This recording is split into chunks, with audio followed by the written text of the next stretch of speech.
Je déclare ouverte la saison 2 de Prof, etc. De petites évolutions interviendront au fil des épisodes qui seront publiés toutes les 2 semaines cette année. Mais je garde l'esprit de ce podcast, parler des profs et les montrer différemment en les suivant sur leur chemin de traverse. Pour ce premier épisode de cette nouvelle saison, je reçois une de mes collègues dont l'interview a été repoussée plusieurs fois en raison de la situation sanitaire, mais tout finit par arriver. Bonne écoute.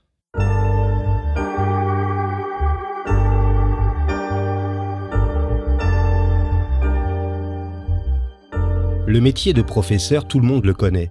Notre propre parcours d'enfant, puis celui de nos enfants sont jalonnés de profs, tels des repères dans le temps, mais aussi des repères dans l'accès aux multiples savoirs dont ils sont les garants. Le professeur exerce un métier qu'il a choisi, il l'exerce avec rigueur et compétence, mais avant de se fondre dans l'entité enseignement, les profs sont des femmes et des hommes formidables, des bâtisseurs aux multiples facettes. Je suis Christophe Salomé, professeur des écoles depuis une 30aine d'années, et depuis 15 ans, je me promène d'école en école en tant que maître remplaçant. Je découvre régulièrement des personnes qui ont des choses à raconter, des personnes qui font, des personnes qui ne sont pas juste des enseignants, des profs, etc. Dans ce podcast, je leur donne la parole. Qu'est-ce qui leur a donné le désir d'enseigner? Quelles sont leurs valeurs, leurs passions, leurs attentes? Qu'ont-ils envie de partager? Prof, etc. Sylvie Hanot est née à Antibes. Petite, elle s'amusait à mener l'enquête en s'identifiant à l'inspecteur Colombo et plus tard, à Hercule Poirot. Elle est devenue enseignante il y a 23 ans et c'est à la Gaude, dans les Alpes-Maritimes, qu'elle vit et travaille. Lorsqu'on lui demande de résumer son parcours professionnel, elle cite Jean Jaurès. On n'enseigne pas ce que l'on sait ou ce que l'on croit savoir, on enseigne ce que l'on est. Ce métier lui est apparu au gré des professeurs inspirants qu'elle a croisés, mais aussi par des lectures, un goût prononcé pour les langues vivantes, beaucoup d'enthousiasme et bien sûr du travail. Sylvie est professeure des écoles et formatrice, et c'est une bosseuse. Son côté etc., c'est l'envie de créer, dans des directions parfois diamétralement opposées. Cela va du blog où elle parle de mode et de trucs de filles, au blog pédagogique, elle en anime 2, où elle partage le fruit de son travail et les ressources qu'elle crée. En parallèle, Sylvie écrit des méthodes d'accompagnement de l'enseignement de l'anglais, en partenariat avec sa sœur, illustratrice. Elle a publié également chez Retz, Enseigner l'anglais à partir d'albums, en CM1, CM2 et CE1, CE2. Sylvie Hanot, bonjour. Bonjour Christophe. Quelle est la première chose que vous faites le matin en arrivant à l'école? La première chose que je fais, c'est remonter les stores pour faire rentrer le soleil ou la lumière dans la classe. Prof, etc. Quel regard portez-vous sur votre enfance, Sylvie? Une enfance très choyée. J'avais des parents qui s'occupaient beaucoup de moi, jusqu'à l'âge de 14 ans où ils se sont séparés, mais sinon on m'amenait partout et beaucoup en voyage. Et ça, je me suis régalée. J'ai appris plein de choses et ça m'a vraiment donné le goût de voyager et maintenant je ne m'arrête plus. C'est mon grand bonheur dans la vie. Quel est votre meilleur souvenir en tant qu'élève? J'en ai beaucoup. Mes meilleurs souvenirs, c'était quand même au collège. Le collège de la Colle-sur-Loup, qui s'appelle maintenant le collège Yves Klein, parce qu'il y avait un environnement fait de nature et on avait le droit d'aller sur une butte qui maintenant a été maintenant on l'a grillagée, donc les élèves ne peuvent plus y aller. Je trouve ça très dommage, mais c'était le grand bonheur de pouvoir s'échapper un petit peu de la cour de récréation où on était surveillés pour pouvoir aller s'isoler derrière les arbres, discuter entre filles ou entre amis. Vous parlez des années collège, vous avez été quel genre d'adolescente? Une adolescente absolument pas pénible du tout. J'étais très scolaire et je suivais très facilement les règles.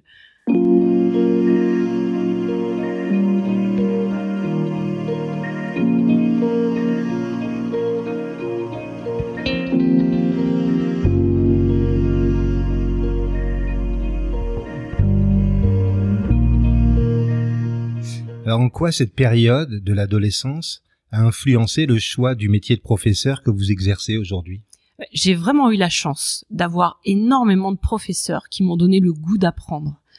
Je pourrais en citer quelques-uns qui ont vraiment marqué tout mon parcours, mais la plupart m'ont donné l'envie de devenir enseignante, parce que je me suis rendu compte à quel point, quand on était passionné, on pouvait le transmettre. Et je ne voyais pas d'autre métier où on pouvait transmettre cette envie d'apprendre que le professorat. Dans votre portrait, j'évoquais votre désir permanent de créer. Oui. Qu'est-ce qui a fait que vous n'avez pas choisi une voie dans le domaine de la création pure, les arts, la mode, l'écriture, etc.? Je pense que je me sentais pas à la hauteur, tout simplement. Je manquais certainement de formation et je m'étais entièrement concentrée sur ma carrière professionnelle. Donc je me sentais pas du tout à la hauteur pour créer quoi que ce soit au niveau artistique. Et puis finalement, j'aurais pu, puisqu'à l'IUFM à l'époque, il y avait un professeur d'art plastique passionnant aussi, qui m'a donné le goût des arts et qui m'a dit « mais il faut vous lancer là-dedans ». Et comme j'étais déjà partie pour être enseignante, je me suis dit que je pourrais créer avec mes élèves, et c'est ce que j'ai fait. Mais je manque souvent de confiance en moi, et c'est ce qui fait que ça m'empêche de faire des choses parfois de manière très exposée. En revanche, quand c'est sur les blogs, c'est plus anonyme finalement, et ça me va bien d'être dans l'ombre. Prof, etc. Alors justement, aujourd'hui, vous produisez de nombreuses ressources en anglais que l'on peut retrouver entre autres sur votre blog Storytelling 2 ou 2. Comment est né ce projet ? Alors au départ, j'avais créé un blog pour le CAFIPEMF, pour être maître formateur. Dans le mémoire, il y avait un dossier avec des annexes et un nombre de pages limité. Et j'avais mis en lien ce blog pour pouvoir montrer tout ce qu'on avait pu produire à partir des albums en anglais, donc le storytelling. Et donc ce blog était uniquement une annexe du mémoire de CAFIPEMF. Or, il a été partagé par les conseillers pédagogiques en langue vivante. Je l'ai partagé aussi avec mes collègues et petit à petit, c'est devenu un blog où je partageais tout ce que je faisais en anglais et c'est resté comme ça. En parallèle, il y a votre blog généraliste cycle 3, Super Maîtresse. Oui. Je l'ai bien dit. Oui, c'est cette c'est tonalité-là. exactement ça. C'est pas la super maîtresse, c'est lorsque les enfants me disent c'est super maîtresse, alors là, moi, ça fait ma journée. Vous pouvez nous en parler, nous dire ce qu'on y trouve?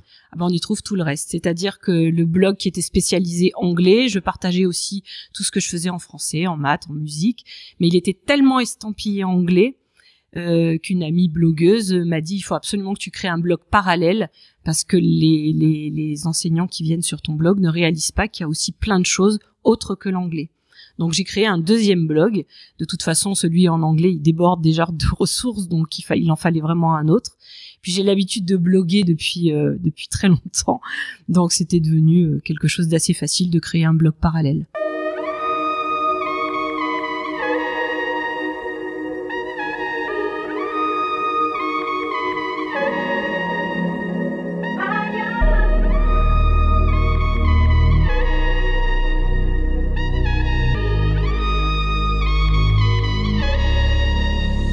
Vous avez une troisième facette, je l'ai dit tout à l'heure, c'est ce travail de publication que vous développez avec votre sœur et qui s'appelle The Method ou encore The Littérature. Oui. Il y en a d'autres. Oui. Est-ce qu'on peut dire que c'est une affaire familiale ? Oui, ça c'est un rêve d'enfant. On a pourtant 9 ans d'écart, mais on rêve depuis toujours parce qu'elle s'est lancée dans les arts, elle est créative et créatrice. Et c'est un rêve qu'on a ensemble depuis toujours de créer quelque chose ensemble. Et ça s'est apparu comme une évidence lorsque j'ai voulu créer une méthode en passant par un autre moyen qu'un éditeur. J'avais juste besoin d'une illustratrice finalement. Et maintenant, on travaille ensemble et c'est notre grand bonheur. Alors vous collaborez uniquement, votre sœur collabore uniquement à partir de vos textes ou vous imaginez le tout, c'est-à-dire les textes, les exercices, les illustrations ensemble? C'est moi qui imagine tout, puisque je suis enseignante depuis 23 ans, mais elle a été également enseignante pendant 1 an dans un collège Montessori, ce qui fait qu'elle comprend très très bien lorsque je lui passe commande.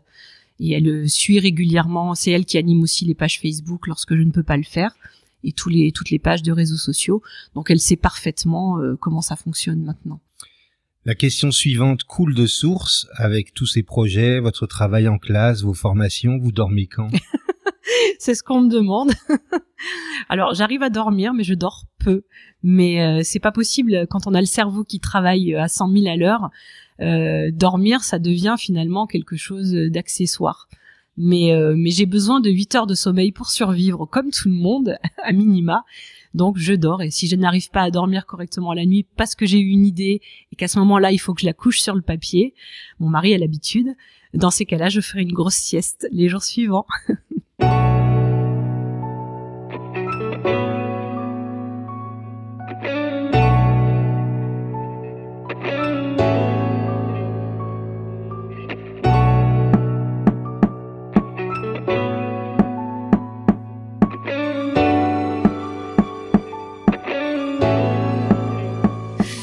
Alors on parlait de vos blogs, c'est une incursion des outils numériques qui est bon, on va pas dire nouvelle parce que ça fait un certain temps que ça existe et que les enseignants se les sont appropriés.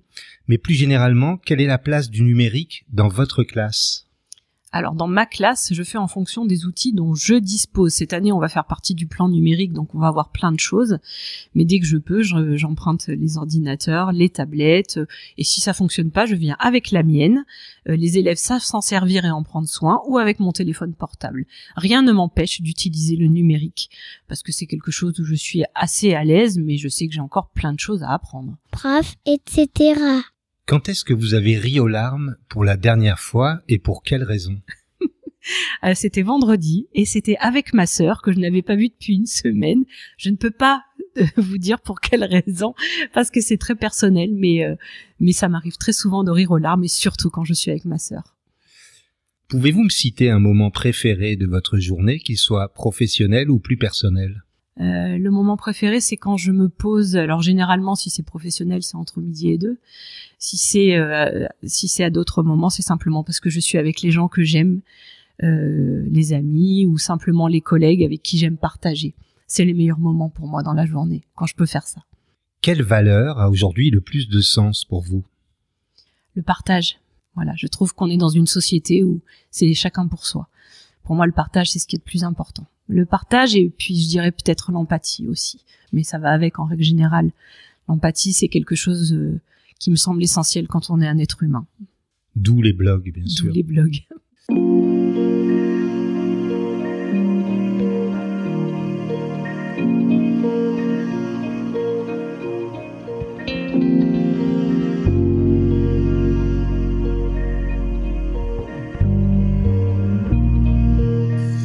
Quelle compétence ou capacité qui vous rend bien des services dans votre vie vous rend un peu fier ?